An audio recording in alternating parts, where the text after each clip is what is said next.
अस्सलाम वालेकुम। पिछले दिनों शनिचर को तुम लोग रेल एग्ज़ाम के तहत उर्दू का एग्ज़ाम लिखे। उर्दू का एग्ज़ाम लिखे, क्या लिखे नहीं लिखे वो तुम लोगों को बेहतर पता है और हमें भी पता है। हम भी कॉपी तुम लोगों का चेक किए, है ना। हम चाहते हैं कि आज उसी सवाल के ऊपर हम लोग डिस्कशन कर लें।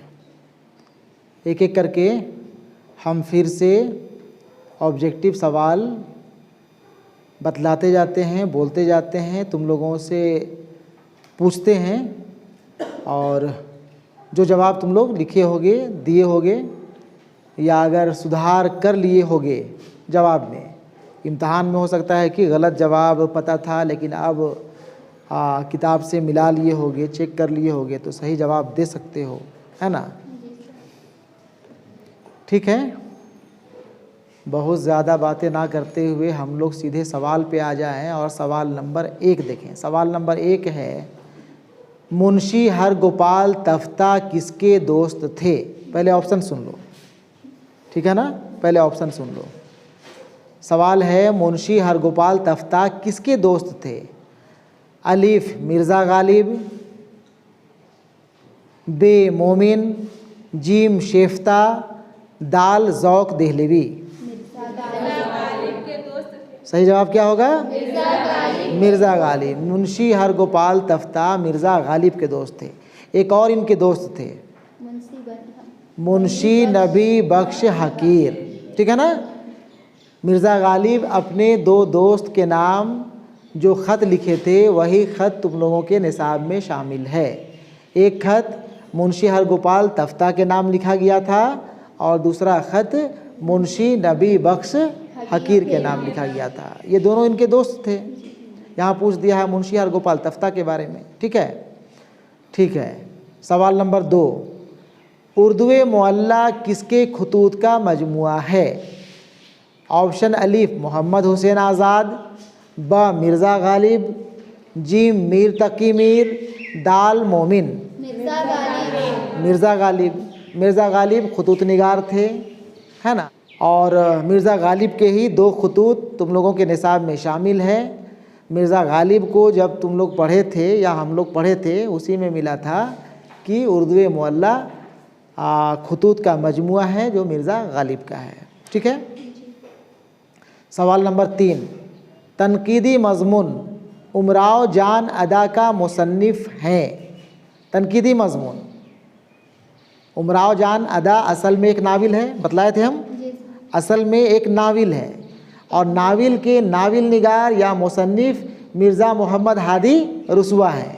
लेकिन यहाँ पे साफ साफ सवाल पूछा है, तनकीदी मज़मून जो तुम लोगों के निसाब में शामिल है, तनकीदी मज़मून उमराव जान अदा, इसके मुसन्निफ़ के बारे में यहाँ पे पूछा है, ठीक है ना।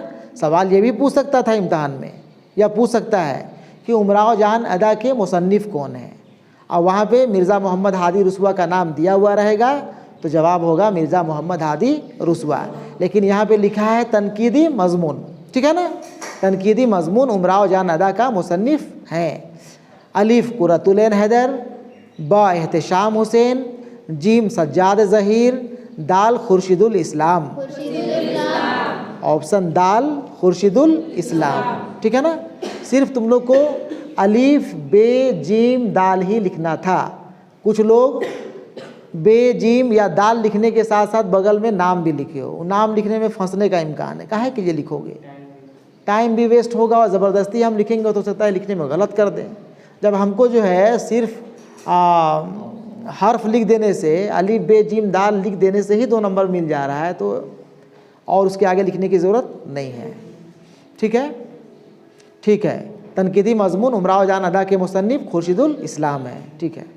सवाल नंबर 4, सवाल नंबर 4 है, अफसाना लम्हे के मुसन्निफ़ कौन है? याद है? बलवंत सिंह। ऑप्शन अलीफ में है बलवंत सिंह, यही जवाब सही होगा, बलवंत सिंह, ठीक है। सवाल नंबर 5, करौली झेल में से किस किरदार का अहम हथियार है? अलिफ गौतम, ब धनिया, जीम खूजी, दाल गया। खूजी का अहम हथियार है। फसाना आज़ाद का एक अहम किरदार, मरकज़ी किरदार मियाँ खूजी है, जो अक्सर बात बात में ही कह दिया करता था, ना हुई करौली वरना धुआं उस पार होता। तो ये अहम किरदार, मेन हथियार किसका है? खूजी का है। ठीक है ना? ठीक है। उसके बाद सवाल नंबर 6, मुख्तसर अफसाना का आगाज़ किस सदी में हुआ? अफसाना का आगाज़, अफसाने की शुरुआत किस सदी में हुआ? 19वीं सदी, ब 20वीं सदी, जीम 18वीं सदी, दाल 16वीं सदी। 20वीं सदी में। सबको मालूम होना चाहिए कि 20वीं सदी के इब्तदाई दौर में, 20वीं सदी के शुरुआत में, एकदम शुरू में ही 1905 ईस्वी में सबसे पहला अफसाना प्रेमचंद का आया था, दुनिया का सबसे अनमोल रतन के नाम से। प्रेमचंद का ये पहला अफसाना था और उर्दू का भी ये पहला अफसाना था, दुनिया का सबसे अनमोल रतन, 1905 में। ठीक है ना?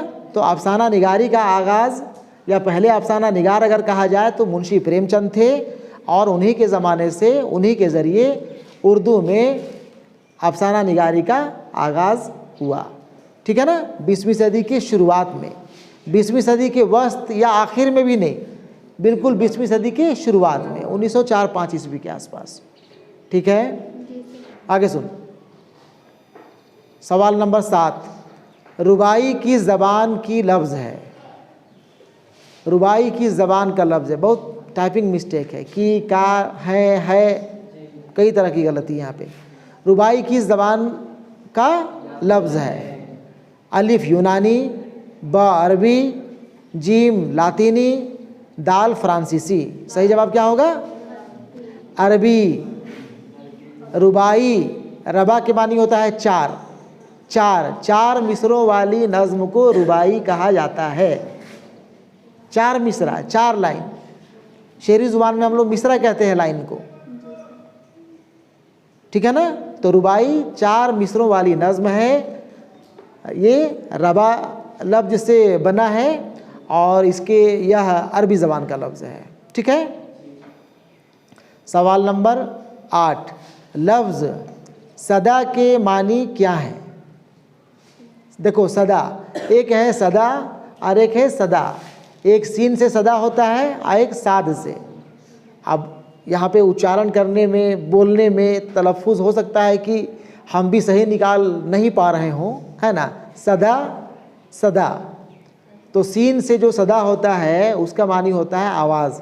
नहीं, सदा के मतलब हमेशा, सदा खुश रहो, कहते हैं ना, सदा खुश रहो, सुखी भवा, सदा सुहागन, कहते हैं ना, हमेशा सुहागन रहो। तो सदा के मतलब हमेशा, और एक होता है सदा, उसके मानी होता है आवाज़। एक सदा जो साद से होता है उसकी मानी होता है आवाज़।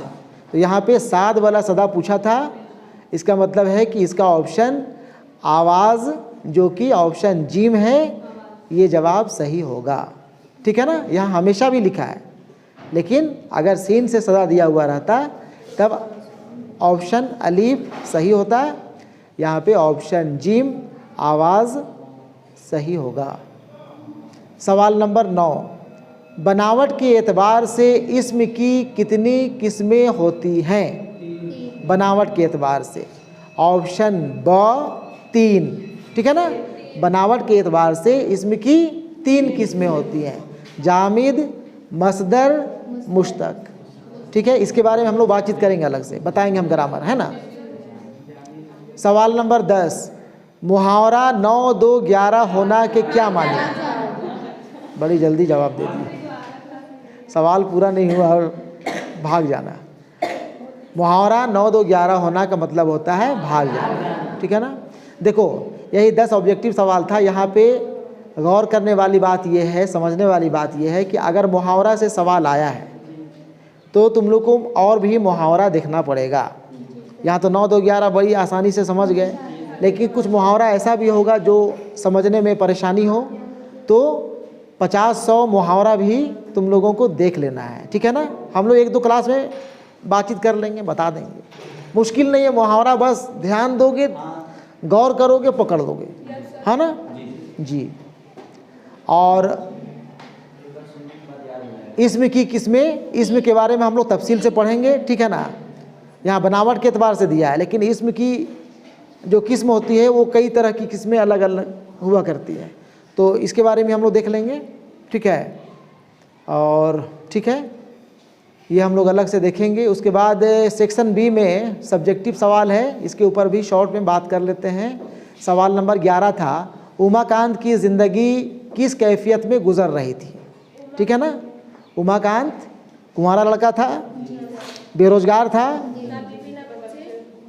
ना बीवी ना बच्चे, बिल्कुल अजीब वीरान कैफियत वाली ज़िंदगी गुजर रही थी, है ना, बिल्कुल अकेला सन्नाटा। बना के लिख देना था, जवाब यही है ना, कि बलवंत उमाकांत एक कुंवारा लड़का था जिसके ना बाल बच्चे नहीं थे, है ना, ना कारोबार, ना मुलाजमत, ना नौकरी, ना चाकरी, ना कोई काम, इसलिए उसकी ज़िंदगी बहुत वीरान गुजर रही थी। बहुत शॉर्ट में लिखना है, 2 नंबर का सवाल है, 2 लाइन में। सवाल नंबर 12, बलवंत सिंह की पैदाइश कब और कहाँ हुई? 1920 ईस्वी में गुजरानावाला। हाँ, 1920-21 लिखा हुआ है ना, ये एग्जैक्ट पता नहीं है कि 20 में पैदा हुए थे या 21 में, इसलिए वहाँ पे 1920-21 कर दिया है। 20 भी हो सकता है, 21 भी हो सकता है, तो 1920-21 लिखा हुआ है। अब गुजरांवाला अभी के वक्त में पाकिस्तान में पड़ता है, लेकिन 1920-21 की बात है, उस वक्त हिंदुस्तान ही था, है ना, इंडिया पाकिस्तान अलग नहीं हुआ था, तो हिंदुस्तान ही कह सकते हैं हम लोग। अभी के वक्त में वो गुजरांवाला पाकिस्तान के हिस्से में है, तो गुजरांवाला में 1920-21 ईस्वी में बलवंत सिंह पैदा हुए थे, ठीक है। सवाल नंबर 13, बनावट के एतबार से इसम की तीनों किस्मों की तारीफ़ लिखिए। तारीफ़ लिखना है, जाविद मसदर मुस्तक किसे कहते हैं उसके बारे में लिखना है, उसको हम लिख के बता देंगे, ठीक है। उसको बोर्ड में हम तीनों किस्म लिखेंगे, उसका तारीफ़ लिखेंगे और मिसाल के साथ वो बता दिया जाएगा। उसके बाद सवाल नंबर 14 है, ज़मीर की तारीफ़ लिखिए, माँ मिसाल दें। ज़मीर की भी तारीफ़, ज़मीर किसे कहते हैं, क्या इसका परिभाषा है, डिफिनेशन है, तारीफ़ है, वो भी हम लिख करके बताएंगे, ठीक है ना। एक क्लास में हम सवाल नंबर 13 और 14 करवा देंगे। उसके बाद एक क्लास में हम लोग देखेंगे सवाल नंबर 15, अपने हेडमास्टर के पास एक दरख्वास्त लिखिए 2 दिन की छुट्टी के लिए। दरख्वास्त कैसे लिखना है पहले भी हम बता चुके हैं, लेकिन फिर हम अलग से दरख्वास्त लिखना हम बतला देंगे, सिखला देंगे, ठीक है, अलग से। और सवाल नंबर 16, यौम आज़ादी 15 अगस्त पर एक मजमून लिखिए, निबंध लिखना है, ऐसे लिखना है। यौम आज़ादी 15 अगस्त अभी कुछ दिन पहले ही मनाए हम लोग, उसमें क्या क्या किए, 15 अगस्त क्यों मनाया जाता है, 15 अगस्त में क्या होता है, जो लिख दो सब सही, नहीं जानते हैं वाला बात ही नहीं, कुछ भी लिखो सब सही होगा, जो लिखोगे सही है ना लिखोगे। 5 नंबर का सवाल है, 5-7 जुमला 10 जुमला में इसके बारे में लिख देना है, नहीं जानते वाला बात ही नहीं मजमून में, है ना। दरखास्त में ये हो सकता है कि नहीं कैसे शुरू करें हम, कैसे हेडिंग बनाएं, हालांकि एप्लीकेशन है, जैसे हिंदी में इंग्लिश में लिखते रहे हो, यहाँ पे उर्दू का कुछ वर्ड्स है, उस वर्ड्स को जानना है कि उसे कहते क्या है या कहाँ पे रखना है, कहाँ पे लिखना है, और कोई दिक्कत नहीं है, आराम से लिखा जाएगा, ठीक है। आज इतना ही, है ना। अगला दिन देखते हैं हम लोग, ग्रामर पोर्शन देखेंगे अगला दिन, कैसा ग्रामर देख लेंगे, और फिर उसके बाद फिर देख लिया जाएगा एप्लीकेशन और मजमून। चलो ठीक है।